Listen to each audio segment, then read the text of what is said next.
Достар, қайырлы кеш. Бүгін бізде кезектен тыс, жоспардан тыс сұхбат болмақ. Бізде бүгін сұхбатта Нұрболатова Гаухар Өмірзаққызы. Гаухар, яғни 2025 жылғы Миссис Қазақстан, Миссис Евразия бас жүлдегер иегер екенсізді. Бүгін енді Гаухар Америка құрама штаттарына жол тартпақшы, дүниежүзілік әлем аруы байқауы. Сізге ақ жол, сәттілік тілей отырып, сұхбатқа шақырып отырмыз. Сұхбат алып қалайық деп. Бүгін енді сізге самолет екен, үлгіріп қалайық деп. Гаухар ханым, сізге қойылатын бірінші сұрағымыз осы дүниежүзілік әлем аруының Қазақстан атынан қатысып жатырсыз, оған қатысуға не әсер етті? Біріншіден, ең бірінші сізден сізге үлкен алғысын айтқым келеді шақырғаныңызға, осындай қызығушылық танытқаныңызға өте қуаныштымын. Осы конкурстың жеңімпазы болғанына өте көптеген жағдай себеп деп ойлаймын. Және бас жүлдегер болып Америка құрама штатына барып қатысам. Қазіргі таңда құбылжып тұрмын дейді ғой, да? Я очень сильно переживаю. Қатысқаным бұл деген үлкен сахна. Кәдімгідей әлемге танымал Миссис Глоб, Миссис Вселенная деген үлкен платформа.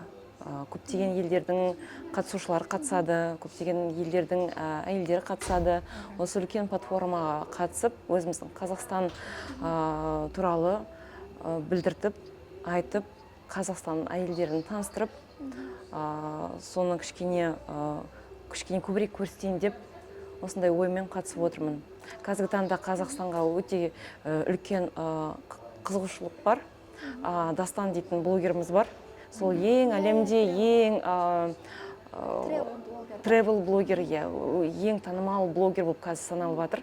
Қазіргі таңда осылай түпкір-түпкірден біреу тревел жағынан тревел блогер болып, біреу енді Миссис Қазақстан болып, өзімді айтам, біреу спортсмен болып, біреу Геннадий Головкин болып, Қазақстан атын әлем Димаш Құдайберген болып, Қазақстанды көптеген елдерге танымал жариялап, соны бөлісіміз келеді.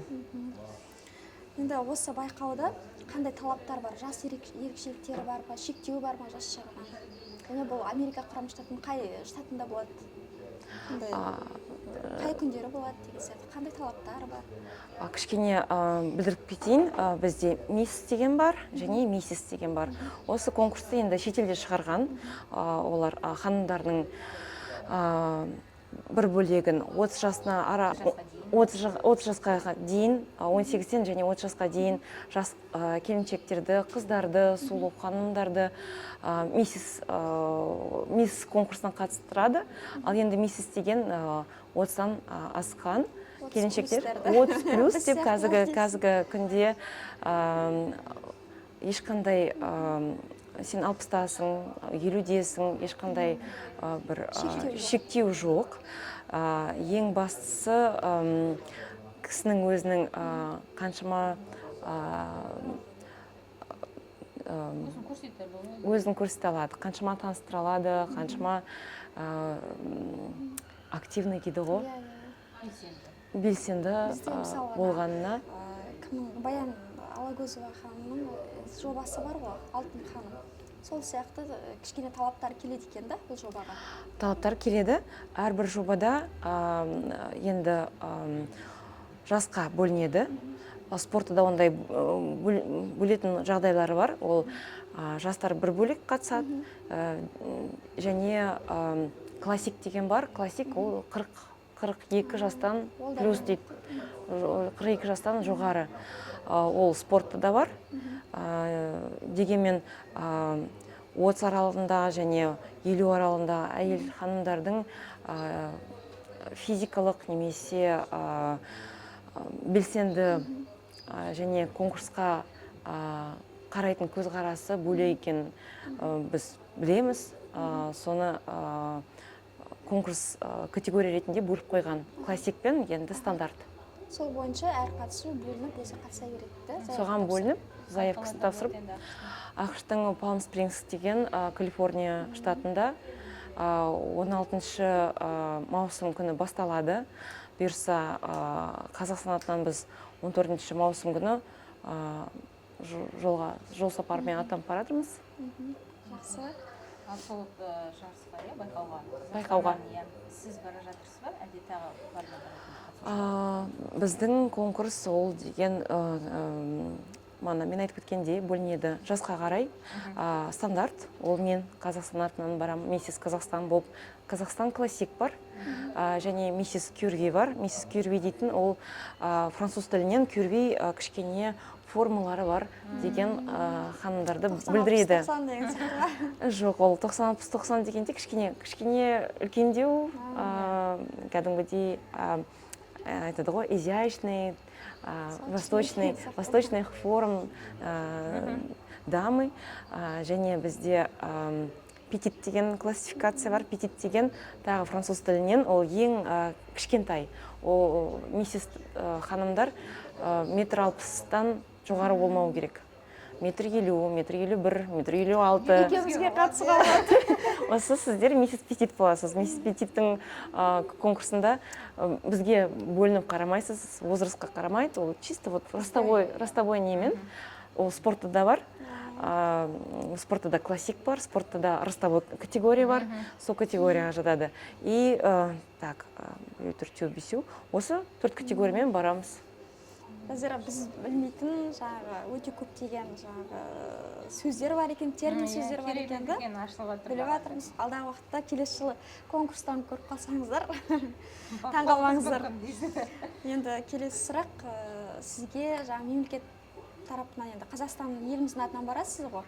Иә. Алла қаласа, енді осы тараптан, мемлекет тарапынан қаржылық көмек болған ма, бар ма? Әлде демеушілер тарапынан барасыз ба? Өз қаражатыңыз ба деген сияқты? Қазіргі таңда конкурстың көбісі осы миссис Глоб болсын, миссис Универс болсын, мисс Глоб болсын, әрбір категорияда олардың бәрі коммерческий проект болып саналады. Әлем бойынша олар коммерческий проект болып саналады. Яғни әрбір қатысушы өз жағдайымен барып қатысады. Біздің конкурста енді ол проект болып саналады. Қазақстанда бізде Жанна Меримбаева деген кісі алып келген. 5 жыл өткізіп келе жатыр. Осы жыл 5-шісі өтті. Қазіргі таңда қаражаттың жартысын проект алады, жартысын бізде спонсорлар бар. Ол көптеген компаниялар, Алматыдағы компанияға демеуші ретінде кіретін, қолдаушы болып кіретін компаниялар. Алматыдан ол клиника, ол деген французский дом сияқты, косметология, сәндіге қатысты компаниялар. Енді Гаухар ханым, мен сізден баяннан оқиын, жол ретінде араласамыз, мен жақында сізді Польша, Францияда, Италия, сән әлемінің ақтарына барған білеміз. Қуаныштымыз, соған қандай әсер алдыңыз, іскерлік ұсыныстар болды ма? Енді біз өзіміз білеміз, біздің облыста ондай әлі төмен деңгейде, әлі менден де дамып келе жатыр да. Осы сән әлемін басқа мемлекетте жалғастыру ойыңызда бар ма? Сән әлемін басқа елде жалғастыруға бар. Қазіргі таңда Алматыда осы сән әлемінде жұмыс істеп жатырмын. Осындай показдарға қатысып, модель ретінде қатысамын. Қазіргі таңда бізде сән саласында, мен айтып кеткенде, жасқа, немесе бойға, немесе сұлулыққа бір бөлінетін, қарайтын сұрақтар немесе категорияға бөлінбейді. Немесе баяда 90-60-90 дейтін параметрмен қарайтын еді, бәрін санаулы стандарт. Қазіргі таңда өте көптеген дизайнерлер бар, этноколлекциямен шығады. Этноколлекцияда ашық, жашық болып бөлінбейді. Көбінесе дизайнердің бір көзқарасы, немесе біз бір коллекциямен бардық Миланға, ол Черн каньоны. Көйлектің көбісі, костюмның көбісі шелктан және көптеген жақсы материалдардан Черн каньонынан жасалған. Көптеген ұсыныс түсіп жатыр. Шығуға, басқа сән саласында қатысуға модель ретінде. Осы жылы Лондонға шақырыс бар. Японияда, Токиода ноябрьда, 14 ноябрь өтеді. Токиоға шақырыс бар, және 12 сентябрь, 12 қыркүйек күні Нью-Йоркта болады. Керемет. Неделя моды. Барамыз еді ақшқа. Иә, енді иә. Ондай қазір Алматыда шақыру көп болып жатыр. Батыстың қыздары бізде өте әдемі, қатысуға жағдайлары бар, бірақ қазіргі таңда бізде айтады ғой, логистика жағынан кішкене қиыншылықтары бар. Қазіргі таңда Алматыдан шетелге ұшып кету жеңілдеу, Оралға ұшып келгенше. Сондай тікелей рейстер көп, және акция ретінде рейстер көп, чартерный рейстер көп. Ал менде бір ойым болды, шетелдегі дизайнерларды Оралға алып келу. Қайтадан логистикалар кішкене оларға қиындау түседі. Өзінің коллекциясын алып келуге қиындау түседі, командасын алып келуге қиындау түседі. Сол сұрақтармен кішкене болашақта сұрақтар шешілсе, бізде де сан саласы батыс өңірінде, Оралда жақсы дамиды деп ойлаймын. Жаңа сән әлеміндегі королева жұлдыздардың бірі Ирина Шейк қой енді, да? Иә. Кездестіңіз бе? Ирина Шейкпен кездескен жоқпын. Қандай атақты модельдермен кездестіңіз? Модель. Арманыңыз бар. Атақты модель Наоми Кэмпбеллді енді кездестіргім келеді. Атақты кішкене көбірек үйренгенім, білгенім, жақындағаным Алы Ильчун. Алы Ильчун дейді ғой, енді біздің осы жақын арада 100 жылдығы болды. Таразда сан аптасын өткізді, және Алматыда арнап статуя қойды, ескерткіш қойған, оның артына арнап. Енді осындай алыста, Парижде, кәдімгідей Диордың музысы болған адам, сондай өзіміздің қазақ қыздарына қызығам, енді шын айтсаң. Енді жаңа басында айтып өттік қой, миссис Қазақстан, Евразияда жеңімпазы, жүлдегері болдыңыз. Осыған дейін конкурсқа дейінгі және кейінгі до и после сияқты өміріңіз өзгеріс болды ма? Достарыңыз азайды, көбейді деген сияқты. До и послелар енді көбейді. Оны құрбыларым жақсы біледі, және көптеген жақын ара достарым жақсы біледі. Араласып жүрген. Біріншіден Алматыда қазіргі таңда көшу жоспарым бар. Екіншіден осындай халықаралық деңгейде байқауға және сән апталарына қатысқым келеді. Модельный бизнес ретінде модельный мектеп, осындай қыздарға, жас келіншектерге қатысатын көмектескім келеді. Және шетелдегі дизайнерлерді енді өзіміздің батыс өңіріне алып келгім келеді берса коллекциямен, бірақ ол жайлап біртіндеп уақытымен бір-екі жылда болатын жоспарым бар енді. Өзім коллекциямен шыққым келеді берса. Сізге қояр сұрағымыз, енді сіз жаңа миссис деп айтар, Евразияда жаңағы бірақ сонымен қатар сіз тағы бір родыңыз көп балалы анасыз. Сіздің Аллаға шүкір балаларыңыз бар. Енді сән әлемі ол қиын саланың бірі. Сол балансты қалай сақтайсыз? Балаларға қаншалықты уақыт бөле аласыз? Біз енді былай ғой, жаңағы әйел деген тек бытта деген үйреніп қалғанбыз.